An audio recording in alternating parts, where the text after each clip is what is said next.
আলহামদুলিল্লাহ রাব্বিল আলামিন একবার কমপক্ষে, মানে প্রথমে আল্লাহর প্রশংসা করবেন, তারপর একবার দরুদ পড়বেন আল্লাহুম্মা সাল্লি আলা মুহাম্মাদ ওয়া সাল্লিম, তারপর হাত তুলে দোয়া শুরু করবেন।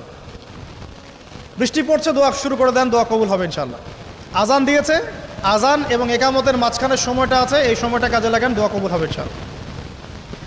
নামাজে দাঁড়িয়েছেন, সেজদায় গিয়েছেন, সেজদায় দোয়া করেন, দোয়া কবুল হবে ইনশাআল্লাহ। প্রশ্ন করে অনেকে যে ভাই সেজদায় কি বাংলায় দোয়া করা যাবে? হ্যাঁ যাবে, যদি আপনার নামাজটা নফল নামাজ হয়। কোন নামাজ হয়? ফরজ নামাজে করবেন না, নফল নামাজে করতে পারেন ইনশাআল্লাহ। সেজদায় বান্দা আল্লাহর সবচেয়ে কাছাকাছি থাকে, এই সময়ে বেশি বেশি দোয়া করতে রাসূল সাল্লাল্লাহু আলাইহি ওয়াসাল্লাম তাগিদ দিয়েছেন। দোয়া করলে ডাইরেক্ট কবুল হবে ইনশাআল্লাহ।